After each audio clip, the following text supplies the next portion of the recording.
This mini-I explores the global issue on the impacts of systemic racism on cultural identity, more so the loss of said identity. Um, Using this global issue, it focuses on the argument of how the segregation of whites and blacks affected Trevor's cultural identity by adopting different kinds of identities and use the power of language to fit a certain group. In order to do so, analysis of the features from literary extract and literary work is necessary to tackle this argument. One of the features, the author uses symbolism. An example from the literary extract would be, what was a chameleon? Still a cultural chameleon. Trevor compared his malleable identity as if he was a chameleon himself.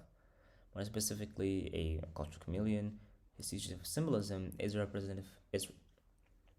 His usage of symbolism is representative of his ability to adapt to his environment by contorting his language, in comparison to chameleon's ability to change colors. The specific usage of cultural chameleon is very effective in properly visualizing Trevor's multiple identities, as chameleons are known to change their colors to adapt to their environment.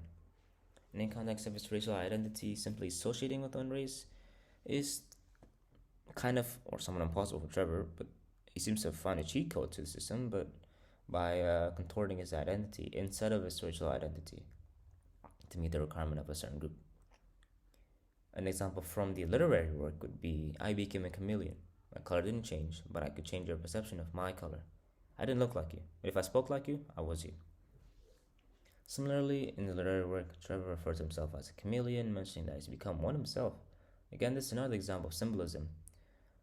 But this case of comparing himself to a chameleon is on the basis of his ability to manipulate the language in order to speak to others and be accepted by different groups. Whatever language he speaks, whether that would be Swan or Zulu or Afrikaans, or the person he talks to would accept him, and it kind of makes him ignore his skin color. Another feature the author used is a anecdotes.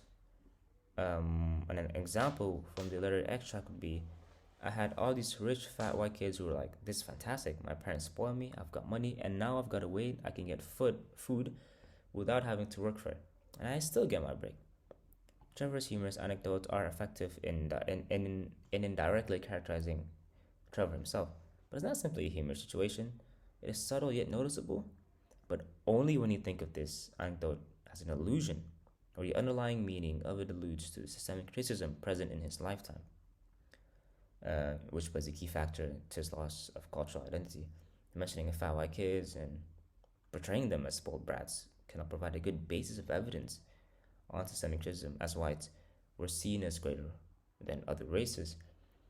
Other than the illusion aspect, it somewhat portrays Trevor's ability to be accepted by groups and kind of manipulate the perspective of Trevor by offering these services. Usually, Trevor wouldn't be approached or accepted by the white kids, but the fact that he offers the service of buying their food, the white kids ignores his color and just accepts him.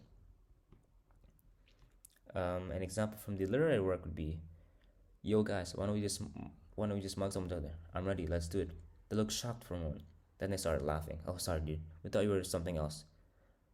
We weren't trying to take anything from you. We were trying to steal from white people. Have a good day, man." Despite this this anecdote implies several important lessons embedded within it. One of it being the fact that language is an important detail that allows people to ignore the racial identity of a person, and in some extent, the language that a person speaks is indicative of their race rather than their physical color. On the basis of this anecdote, additionally, the space of language being the key factor that bonds people together is true. Seems to be true in practice, but it can also allude to the fact that apartheid is very illogical in the concept of it. The concept is founded on the idea of racial segregation in nature. Whoever agrees with apartheid would think it could be a case of people would more likely to accept others on the basis of race, although in reality it's not true. Lastly, one of the features used is metaphor, and an example would be from the lyric extract would be, since I belong to no group, I learned to move seamlessly between groups. I floated. And this extract driver refers to himself as a person with the ability to float between groups, and he doesn't belong to one single group. And in the context of this extract, this suggests he's unable to fully identify with one group in school, but rather temporarily with any group by comparing this constant um, like group movement. It's like as if it's like floating around it. Now, in one wider context, this is indicative of Trevor's inability to consider himself as as a part of one race, despite being in technicality considered to be part of three different races at the same time. If he joins a white group, he's considered black, but if he joins a black group, he's considered white. It's a bit confusing for him.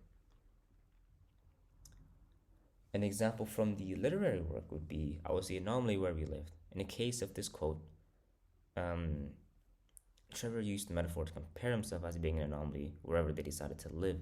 His usage of the word anomaly is powerful in portraying his loss of identity and his inability to be accepted by one race group as if he's some weird anomaly or weird thing that happened. Whether the environment is full of white, blacks, or even colored people, Trevor's existence produces a disgusted reaction from other people, and it gives a perspective that someone to them that someone like Trevor existed. In conclusion, both examples from the literary extract and work effectively show the author's ability to use literary elements to bring insight to Trevor's loss of identity and kind of the way he copes with said loss. Examples from the chameleon as symbolism, or maybe the anecdotes that he used. Overall, these literary elements were used very well by the author,